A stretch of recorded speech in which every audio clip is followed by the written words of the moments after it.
gracias a los muchachos de la banda que nos han hecho esa tremenda introducción. Para hablar de ese tema, tenemos a un invitado muy especial, que todos ustedes conocen. Recibamos a Gabriel Tellería con nosotros.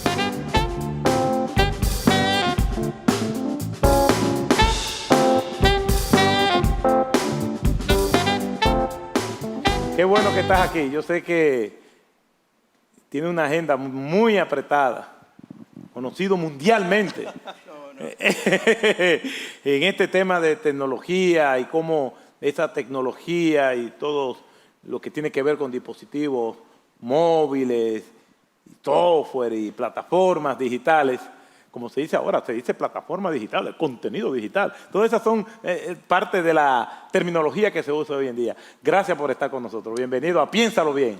Gracias a ustedes. Gracias por la invitación. Sí, sí. Bueno, precisamente introducíamos el programa de hoy con esta dinámica y quisiera comenzar rápidamente preguntándote, ¿por qué tú crees que es necesario un conversatorio como este? Bueno, yo creo que después de la introducción vemos claramente que el desarrollo tecnológico que estamos viviendo nos ha afectado a nosotros en ocasiones más allá de lo que nos damos cuenta. Y yo creo que siempre es bueno hacer un alto en el camino y evaluar de manera profunda cómo estas nuevas tecnologías están teniendo un impacto en nuestras vidas, en nuestros hogares, en nuestras responsabilidades. Y creo que es muy valioso que hayamos tomado este tiempo para hablar de este tema. Seguro que sí. Esto nos afecta a todos, y más Así con la es. automatización, que cada vez más la parte humana directa se va reemplazando por tecnologías y plataformas digitales. Esto es complicado, ¿no? ¿Cómo te involucraste tú en investigar de esto y ayudarnos a nosotros para poder interpretar mejor el mundo en que vivimos? Bueno, se dieron varias cosas. Primero, gracias a Dios yo tuve la oportunidad de trabajar por más de 20 años en una empresa de telecomunicaciones en el país y en medios digitales, y eso me permitió a mí desarrollar ciertos conocimientos relacionados a conectividad, plataformas digitales y todo eso. Entonces, en el momento en que mis hijos comenzaron a crecer, en un momento yo entendía que tenía todo muy bien calculado. Yo le entregaba a mis hijos un teléfono sin conexión a internet, sin conectividad, y todo iba bien. Hasta que mi hija cumplió 13 años y me dijo, yo necesito un iPhone. Y ahí como que, ok. Un iPhone. Un iPhone, específicamente. Ella sabía, porque era lo que le habíamos dicho. Yo quiero que el público sepa que eso no aplica a todos, ¿no? Eso fue a la hija de él. Ella dijo que necesitaba un iPhone y eso era que ella vio un iPhone rodando por ahí, seguro. No, ella se sentía que había esperado mucho porque tenía amiguitos que podían tener un iPhone desde los 10 años. Ella tuvo que esperar a los 13 años. Porque Exacto. yo le había dicho que la asociación... Que por ti hubieran sido más años. Lo más tarde mejor. Pero yo le dije, y era cierto, yo le dije, mira, la Asociación de Pediatría de los Estados Unidos en ese momento decía que la edad adecuada para entregar un móvil a un joven era 13 años. Entonces ella esperó todo ese tiempo y pidió su iPhone.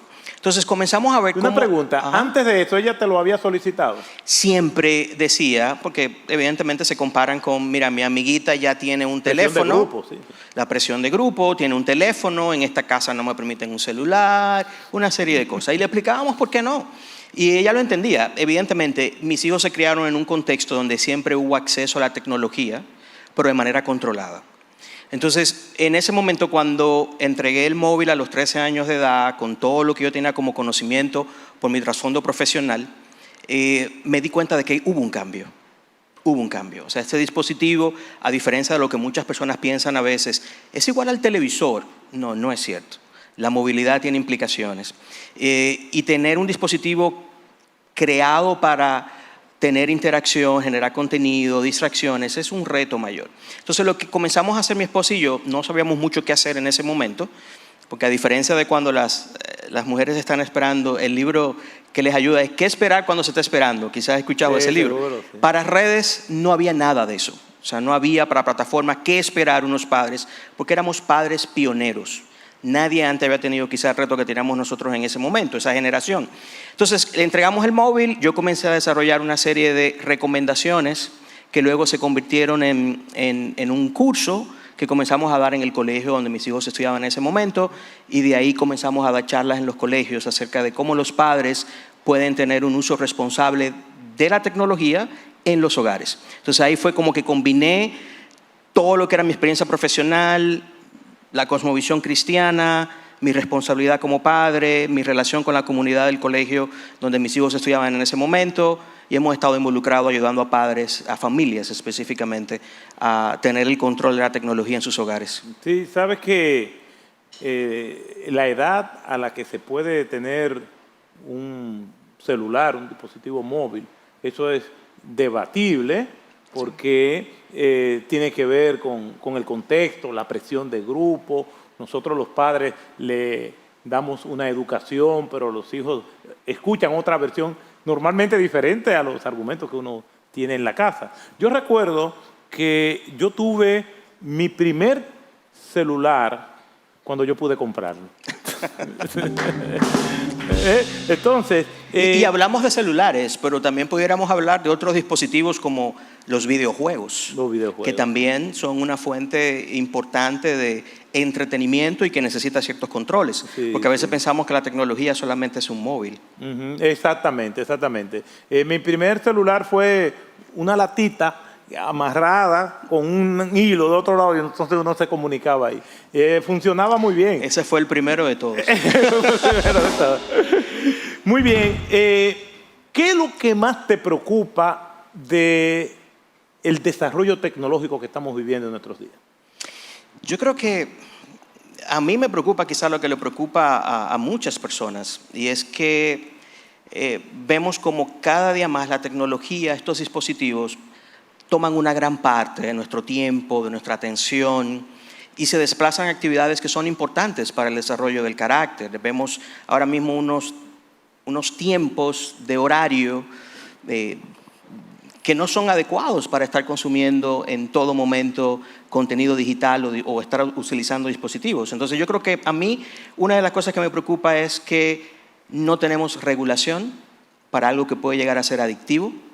No tenemos regulaciones claras, inclusive dentro de los hogares, en la sociedad. No hay una coherencia, no hay un consenso acerca de qué es mucho en términos de tiempo. Yo creo que los tiempos que estamos viendo ahora mismo de patrones de consumo de medios digitales no son saludables, es lo que yo entiendo. Y creo que en ocasiones no prestamos la atención adecuada, iniciando con nosotros, porque esto no es un problema de nuestros hijos, esto no es un problema de los jóvenes, este es un problema o una situación que todos estamos enfrentando. Y yo creo que eso es lo que nos preocupa, de que no hay, si se quiere, una responsabilidad social acerca de los límites que deberían tener estas tecnologías, estas plataformas, ya con evidencia de los daños y todas las consecuencias negativas que pudieran generar. Aunque la tecnología, y tengo que aclararlo, yo soy un optimista de la tecnología. Yo creo que la tecnología nos ha ayudado a nosotros a desarrollarnos, a florecer, es parte de lo que Dios ha utilizado para nosotros desarrollarnos, pero con un despropósito en el uso puede tener consecuencias negativas. No, tú que sabes tanto de tecnología, ¿no hay un software, una aplicación que uno pueda descargar, que se la ponga en los dispositivos y cuando haya pasado de tanto tiempo, ¡pap!, se apague? Usted ha excedido el tiempo de uso diario, ¡pap!, y se apague. Eso sería maravilloso. Vamos a ver si hacemos eso y lo desarrollamos. Bueno, sí, definitivamente. Algunos dispositivos tienen, por ejemplo, en iOS y creo que también en Android tienen maneras de cómo monitorear el tiempo que pasas. Sí, no solamente en el móvil, sino en ciertas aplicaciones. Hay aplicaciones que también te ayudan a poder monitorear el tiempo, tomar decisiones. Y en el hogar, definitivamente yo puedo controlar, por ejemplo, en mi casa yo puedo controlar la cantidad de horario, la cantidad de horas de conectividad que tienen mis hijos en cada uno de sus dispositivos. Lo puedo hacer a través de un router, donde yo puedo decir, yo no quiero internet en mi casa a partir de las 9, 10 de la noche posiblemente. Entonces hay modos, hay formas de cómo utilizar la tecnología para controlar los patrones de consumo. Ahora mismo, en este mismo momento, muchos de los jóvenes que están ahí en el público te están cortando los ojos. Te están mirando mal, ahora mismo. Yo estoy seguro, me están dando la información. Sí, hay un porcentaje como de un 36% que no le está gustando eso que tú estás diciendo. Bueno, las estadísticas dicen, me ayudan en algo.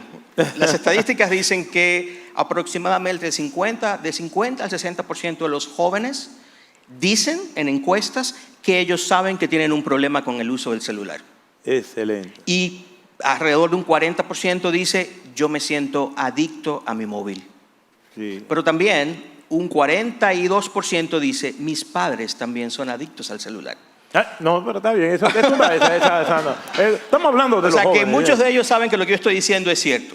Sí. Así es. ¿Qué tiempo promedio dura una persona con un dispositivo, ya sea un iPad, un celular, diario? En pantallas, ¿okay? En múltiples pantallas. Las mediciones, por ejemplo, Common Sense Media, que mide, es una empresa que mide los patrones de consumo de tecnología en la familia, en el hogar. En su última medición, en el 2022, nos dice que nosotros estamos aproximadamente utilizando 7 horas y media al día. 7 horas y media. Conectados. Un horario de trabajo, ¿no? Así es, casi la cantidad de horas de sueño que yo necesito. Y estamos hablando del uso de pantallas, múltiples pantallas. Si vemos ese dato, y es lo interesante, si comparamos el uso de dispositivos desde el 2019, prepandemia, a final del 2022, el incremento del uso de Internet fue de un 18%. Un 18%. O sea, estamos ahora mismo en cerca de 8 horas diarias conectados a Internet utilizando diferentes pantallas. O sea, una persona dice, voy a trabajar, y el otro dice, voy a tomar mi celular o mi dispositivo, y duran e invierten la misma cantidad de tiempo. Puedo entrar a TikTok, puedo entrar a YouTube, puedo entrar a Instagram, puedo entrar a Netflix en mi tablet, consumiendo contenidos digitales, ya sean redes, plataformas digitales. Aproximadamente estamos hablando de cerca de 8 horas. Y de todas esas opciones de dispositivo, ¿cuál es el que más se usa? En República Dominicana, de cada 10 accesos a Internet, o sea, de cada 10 veces que una persona trata de entrar a Internet, 7 de ellas lo hace a través de un móvil. O sea, el centro del espectáculo, como llamamos, es el móvil.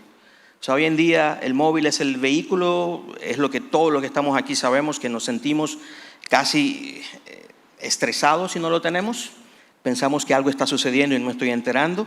Y es donde está mi mundo prácticamente. Tengo todas las aplicaciones que yo necesito para saber qué está pasando con mi familia, con mis amigos, en el mundo. Y esa es la realidad. Hoy en día en República Dominicana, por ejemplo, tenemos 10 millones de móviles. De la más conectada. Y 8 y algo millones de cuentas, casi 9 millones de cuentas de Internet. O sea, el móvil, para darte un dato interesante, en República Dominicana, de acuerdo a la revista En Hogar, que mide la realidad de los hogares en República Dominicana y la penetración de diferentes tipos de artículos, la penetración de celular en República Dominicana es mayor a la penetración de inodoros en condiciones decentes. ¿Cómo? Sí. Es posible que en una casa haya un móvil y no haya un inodoro. No, pero. La ¿Cómo puede penetración ser es mayor. posible? Tú tienes 10 millones de celulares. ¿Y cuántos millones de inodoros hay? Hay menos.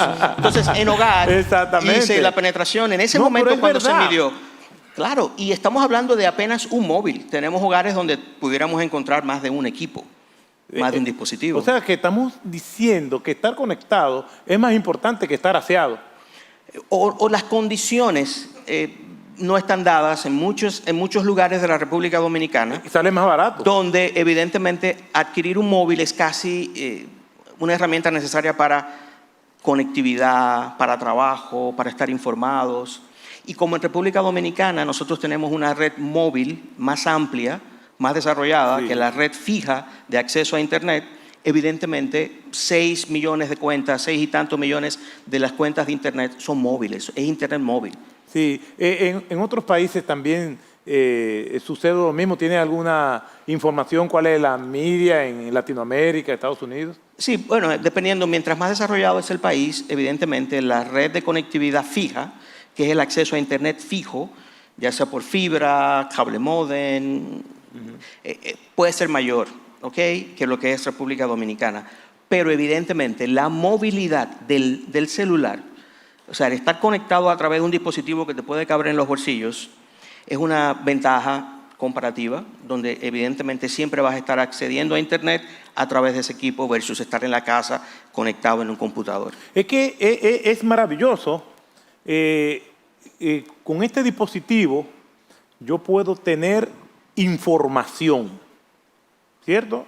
¿Qué está pasando en el mundo? Puedo recibir las noticias en tiempo real, no importa en qué parte del mundo está.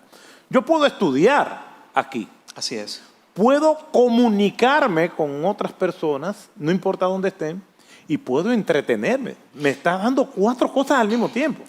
Hay 2 cosas que, según una autora, son muy atractivas para el uso del celular. Y es que con un móvil tú puedes estar solo aunque estés acompañado. Exacto. Y tú puedes estar acompañado aunque estés solo. Y el problema que tiene el móvil es que no solamente podemos hacer ese tipo de cosas que usted dice. También hay un incremento considerable del acceso a contenido pornográfico, por ejemplo. Las estadísticas nos dicen que la pornografía, el acceso, el consumo de pornografía, desde el 2019 al 2021 creció en un 17%. ¿En el mundo? Sí, en los Estados Unidos. En Estados Unidos. Según Common Sense Media, que mide también regularmente eso. O sea, mayor acceso, mayor conectividad, mayor acceso a contenidos quizás no apropiados. Entonces podemos decir que existe una adicción a esos dispositivos por el contenido que tiene. Por mucho tiempo, los entendidos en la materia evitaban calificarlo como una adicción. ¿Okay? No quería que se fuera al límite de pensar que quizás usar mucho el celular es comparado a una adicción al juego, a las drogas o a cualquier otro tipo de adicción. Pero ya los estudios, el comportamiento de autoridades en la materia han llegado a decir que efectivamente el uso del móvil puede llegar a ser una adicción. Esto es muy importante porque yo he trabajado con personas adictas desde joven y uno normalmente cree, o normalmente algunas personas creen, que el adicto es al alcohol, a las drogas, pero cuando vemos los patrones de conducta entre un adicto al alcohol, a las drogas y a un dispositivo, o a un videojuego, o a lo que sea, vemos que son patrones comunes. Entonces, sí ¿cómo yo puedo decir, caramba, yo me estoy volviendo adicto a esto? O mis hijos, o mi amigo, o mi mamá, mi abuela. Porque la gente se ríe, pero es verdad. Yo sé de personas mayores que se han vuelto adictas a esto, por lo que tú decías, entre otras cosas, se sienten solos y estas cosas, los integran, crean su mundo. Pero también porque el dispositivo y las plataformas están diseñadas para crear adicción. Exacto. Y eso es importante. Entonces, ¿cómo podemos? La pregunta, ¿qué indicadores hay? Bueno, primeramente, ¿cuánto tiempo está pasando esa persona en ese dispositivo o en esa actividad? ¿Cuánto tiempo? O sea, eso es importante, porque no es lo mismo una persona que está teniendo un promedio de 1 hora y media al día en el uso del móvil con alguien que ya está pasando las 6, 7, 8 horas. Eso es importante. ¿Dónde lo está haciendo? ¿Lo está haciendo solo? ¿No está socializando con otras personas? ¿Okay? ¿Dónde está jugando videojuegos? ¿Dónde está utilizando el móvil? ¿Dónde está consumiendo Netflix, por decir algo? ¿Cómo reacciona esa persona cuando alguien se atreve a decirle, oye, yo creo que tienes un problema? Yo creo que tienes un problema de adicción, estás teniendo un comportamiento adictivo en el uso de ese dispositivo y eso está desplazando otras cosas. Esa es otra señal. Usualmente, cuando nosotros tenemos algún tipo de adicción, eso desplaza otras actividades. Y muchas veces actividades que son importantes para el desarrollo del carácter. Entonces, esas son banderas rojas que yo creo que puedes tomar. Y hemos visto casos, al menos en los Estados Unidos, donde hijos, una hija, fue un caso que salió en el New York Times, en el periódico New York Times, una hija confesó al periódico, cuando mi mamá me retiró el celular, yo sentí deseos de querer matarla. O sea, ella me quitó mi mundo. Ella se sintió abusada porque su madre trató de eso. Y ella lo confiesa. O sea, trató de hacerlo. Hermanos que han tenido discusiones, por ejemplo, yo vi un caso en los Estados Unidos donde un hermano mató a su hermano porque él estaba jugando en línea y su hermano se conectó a internet y por la lentitud del internet, él perdió una partida. Y la reacción de él fue, te dije que no te conectaras, perdí. Y mató a su hermano. O sea, estos son comportamientos que pudieran parecer extremistas, pero quizás si tú piensas eso es porque no has visto en una familia cuando alguien tiene una adicción a un móvil o a un videojuego. Son comportamientos extremos. ¿Y cómo cambia la vida de esa familia porque uno de sus miembros o varios de sus miembros tienen esa adicción u otra. Lo que hemos trabajado con eso, nos damos cuenta cómo afecta el entorno familiar. Y hay un impacto. Mira, uno de los videojuegos de mayor uso tiene 150 millones de usuarios mensuales, Roblox, y es un juego en línea. Y el 50% de sus usuarios son niños menores de 13 años. ¿Y qué hacen en ese juego que tienen tantos usuarios, tantos niños de esa edad? ¿Qué pueden hacer? Son realidad virtuales donde él puede interactuar, donde él puede asumir una personalidad, donde él puede comprar atuendos, donde él puede hacer una serie de transacciones, porque el modelo de negocio... comprar casa y de todo. Y es un buen tema. ¿Cómo han cambiado los videojuegos? ¿Y cómo la compran? ¿Cómo han cambiado los videojuegos? Yo recuerdo que mi primer videojuego, yo lo recuerdo, no era mío, era de un vecino. Era Super Mario Bros. Y Duck Hunting. Eran unos patos que salían en Nintendo y tú tenías que disparar. Eso era, el modelo de negocio era... Espérate, vamos a calcular. ¿Cuál fue el primer? ¿Cómo? ¿Cuál fue el primer videojuego? Super Mario Bros. Y Duck Hunting en Nintendo. Eso fue lo primero que yo vi. Ok.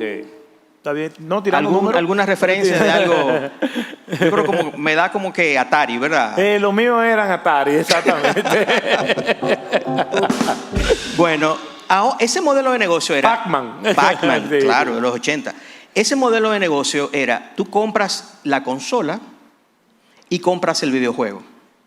El modelo de negocio, o sea, la manera en que esas empresas hoy hacen dinero, no solamente es a través de la venta de la consola y a través de la venta del videojuego, sino a través de lo que se llama las compras dentro del juego. Y es que yo puedo comprar atuendos, ropa, estatus, con dinero. Con dinero. Pero es una realidad virtual, ¿cómo pagan Sí, hay personas que compran atuendos, que compran municiones, con tarjeta de crédito. Sí, y hay, lamentablemente, familias que han visto... Y se han dado casos, me imagino, en una familia que los hijos han usado la tarjeta y después les llega a la cuenta a los padres. Más de un caso. Y de verdad, y hoy en día sabemos que hay muchos profesionales de la conducta que están atendiendo adicciones a videojuegos, adicciones a redes sociales, por ejemplo. Y es una realidad muy triste, porque el estrago que genera en una familia una adicción de este tipo es igual que una adicción de drogas. Claro, tiene un coste económico también. Es así, familiar. Sí. ¿Y qué puede hacer un papá? ¿Qué puedo hacer yo si estoy teniendo un comportamiento adictivo a uno de estos dispositivos? Incluso, algo que te quería preguntar, hay gente que dice, no, pero yo no le estoy haciendo nada malo a nadie, este es mi tiempo, además yo cumplo con mis tareas o yo cumplo con mi familia, esto es mi vida, es lo más íntimo de mí, y entonces yo no me puedo divertir. ¿Cómo manejamos ese argumento? Evidentemente va a depender de quién. Yo siempre digo que cuando tú estás teniendo un desuso de cualquier dispositivo, de cualquier tecnología, algo se desplaza. Entonces no es cierto que con horas, nosotros tenemos 24 horas en el día, no es cierto que cuando nosotros tenemos una gran cantidad de horas dedicadas a un dispositivo, no estamos descuidando nuestra relación con nuestra familia, no estamos amando al prójimo como debemos. Correcto. O no estamos teniendo un crecimiento espiritual como hemos sido llamados. Entonces, evidentemente eso es una excusa. O sea, alguien pudiera decir, esta es la flota de mi trabajo, o yo trabajo aquí, o yo estoy haciendo una tarea. Si nosotros hacemos una evaluación honesta, nos damos cuenta que el móvil lo que está haciendo en nosotros es generando una distracción. Nosotros tenemos ciertas necesidades de afirmación, de distracción, entretenimiento, que lo encontramos en el móvil, y el móvil está hecho para eso, para generar distracción. Entonces yo creo que si somos honestos, y esa es la pregunta que usted me hacía, a un padre, por ejemplo, yo siempre le digo en mis charlas a los padres, primero comienza con uno. Uno necesita hacer una evaluación honesta de si está modelando delante de otros un patrón adecuado en sus usos, en sus usos de dispositivos. El mayor predictor para cómo se va a comportar un joven en términos de su relación con dispositivos, redes sociales, plataformas, el mayor predictor es el comportamiento de los padres.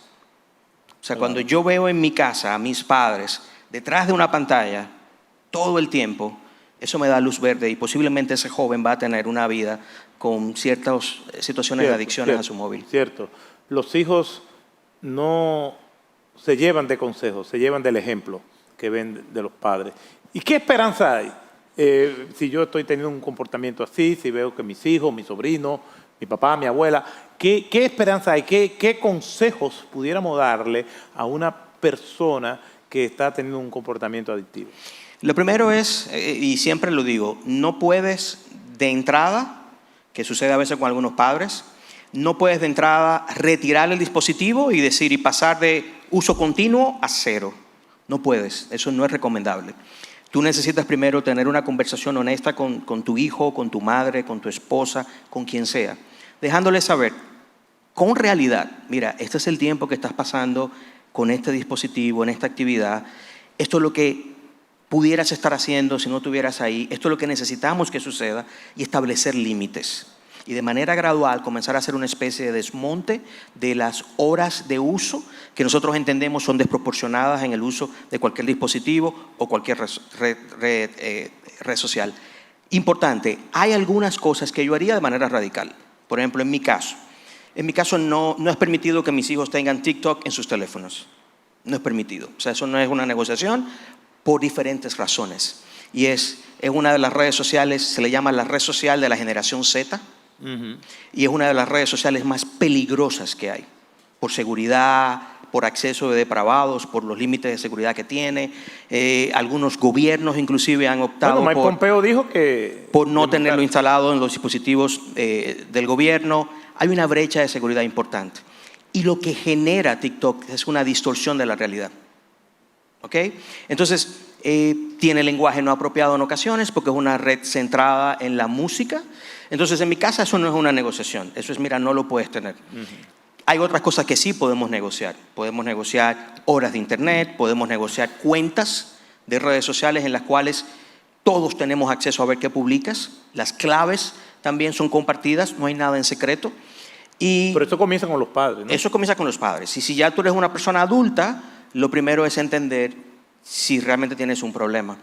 Y si tienes un problema, te necesitas buscar ayuda. Hay celulares sagrados que no se pueden tocar, porque Sí. son sagrados. ¿Me explico? Entonces, a veces es confuso que mandamos un mensaje que no se puede hacer esto cuando nosotros mismos lo violamos. Sí, yo no le puedo decir a mis hijos, mira, no quiero ver lo que tú estás viendo, pero a mí tú no puedes entrar al celular y ver lo que estoy viendo. Evidentemente, no se vale de esa manera y no funciona de esa manera.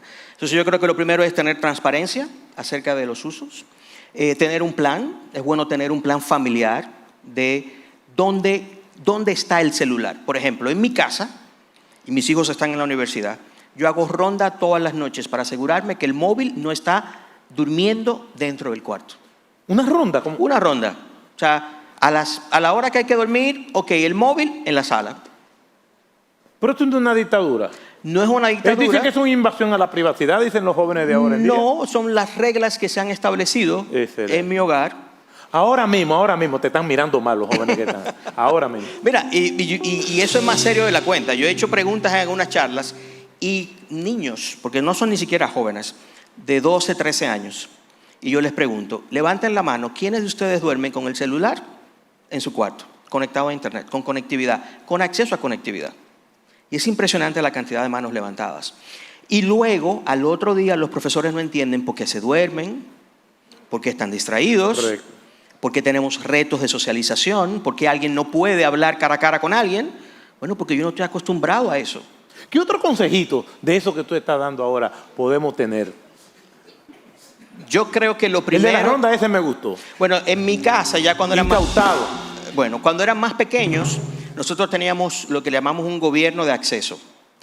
¿Cómo? Un gobierno de acceso. Oye, pero suena bien eso. Es un dispositivo que va conectado al router de internet del proveedor de conectividad. Tú le conectas un router y ese router, en ese caso se llamaba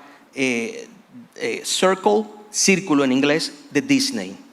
Pero está Custodio, está Google Wi-Fi. Y lo que nosotros hacíamos en ese tiempo era, yo le decía a ese dispositivo, a estas plataformas no des acceso. Snapchat no pueden entrar. En ese tiempo, que era una red muy popular. Y yo decía, ¿de qué hora a qué hora había internet y de qué hora a qué hora no había? ¿Ok? Yo sabía cada dispositivo que se conectaba y todavía más. Ese dispositivo me permitía que con un VPN, y evidentemente en el dispositivo, instalado en el dispositivo de mis hijos, ellos tenían el bloqueo a Internet, no importa dónde estuvieran, en casa de un tío, de un amiguito, se podían conectar al Wi-Fi de su tía y no tenían acceso a Internet. Entonces, ese gobierno es importante porque no solamente es el monitoreo de lo que vieron, porque yo puedo ver eso. Mira, entraron a una página que no era debida. El gobierno de acceso lo que hace es que evita el acceso. Entonces, esos dispositivos se venden en Amazon, en diferentes lugares. Hoy en día muchos hogares lo tienen. Y es como la caja del cable. Esa caja decodificadora que bloquea canales, hay un dispositivo que limita el acceso a Internet para ciertas plataformas. O sea, que es el tipo de cosas que ¿Qué pueden hacer los jóvenes?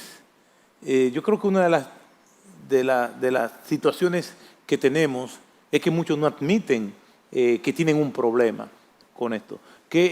Un mensaje honesto a ellos. ¿Qué mensaje le podríamos dar ya al estar terminando ya este programa? Yo creo que hagan una evaluación de lo que genera en ustedes el acceso a Internet, el acceso a plataformas. O sea, yo creo que genera en mí. Genera en mí un deseo de ser diferente a quien soy. Me distorsiona la identidad. No tengo el dominio propio para detenerme. Me siento que estoy idolatrando ciertas plataformas. ¿Cuánto me afecta cuando alguien no me da like? ¿Cómo me afecta cuando veo a alguien que se ve mejor que yo, más bonita que yo, o más alto que yo, o posiblemente alguien que se ve que está pasando la vida mejor que yo? ¿Cómo eso me hace sentir? Y yo creo que también, yo creo que es importante, ¿qué cosas estos dispositivos que están ocupando gran tiempo de mi vida han desplazado? ¿Hablo menos con mis padres? ¿Socializo menos con mis amigos de manera personal? ¿No estoy viendo la vida realmente como es? Quizás estoy viendo una realidad virtual. ¿Cómo me siento con todo esto? Yo creo que ahí te das cuenta primero de que mucho de lo que genera en nosotros las redes sociales lamentablemente no es bueno. Yo le digo a los jóvenes, traten de utilizar el Internet como una herramienta, una oportunidad que muchos de nosotros no tuvimos en un principio y que ustedes tienen. Un mundo de información, las capacidades tecnológicas que tienen acceso a los jóvenes hoy en día son envidiables. Yo hubiera querido tener inteligencia artificial, haber tenido acceso a Internet a una temprana edad, pero no lo tuve. Entonces yo creo que aprovechar las ventajas que tienen hoy, pero entender que hay muchos riesgos vinculados al despropósito en el uso del Internet y cualquier plataforma digital. El tema de hoy, de este programa, lo hemos titulado Marionetas Digitales. Nuestro invitado, Gabriel Tellerías, hablaba de cómo las personas deben tener acceso para ellos utilizar estas plataformas y estos dispositivos y no terminando siendo esclavizados por ellos.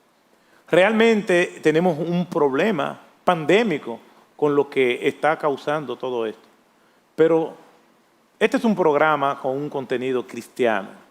Cristo sigue siendo la alternativa. Personas que no conocen a Cristo ven este programa, pero este problema no solamente lo tienen ellos, lo tienen muchos cristianos. Y Cristo es la respuesta. Nosotros debemos tener una conversación sincera con Jesucristo y decirle que nos ayude, que podamos desarrollar mayor nuestras destrezas sociales, porque el Señor nos creó como seres prosociales para vivir en comunidad, no segregado en el ostracismo, ermitaño, alejado de esa comunidad en la cual Cristo nos ha colocado. Estas adicciones van alejando a las personas y atrofiando estas destrezas que al final van a venir en detrimento de cada uno de estos que están abrazados y aferrados a estas plataformas digitales, a estos dispositivos. ¿Por qué? Porque le afecta en su vida espiritual, en su relación con Dios, en su vida, en el contexto familiar, en su vida laboral. Personas con destrezas sociales pueden tener mayor posibilidad de poder tener mejores trabajos, mayor empatía con su entorno, pero este mundo, este submundo, esta subcultura de refugiarse en esta realidad virtual como marionetas digitales, huyendo del mundo real para enclaustrarse en ese mundo virtual, no llega a un feliz término. Un diálogo honesto con Jesucristo, con personas maduras que puedan ayudarte y juntos recorrer el tramo que haya que recorrer para comenzar a tener liberación. La Biblia dice, hablando acerca de Jesucristo, si el Hijo os libertare, seréis verdaderamente libres. Y esa libertad es Jesucristo. ¿Por qué? Porque Él vino a eso, a dar libertad a los cautivos. Y un dispositivo, una plataforma digital puede ser una cadena muy pesada para algunos. Por eso solo no se puede, sola no se puede. Se necesita a Cristo y el acompañamiento de personas maduras que puedan ayudarte en eso. Gabriel, muchas gracias. Vamos a hacer un segundo programa. Vamos a hacer una segunda parte de este programa y esperamos que estén ahí con nosotros en Piénsalo Bien. Muchas gracias.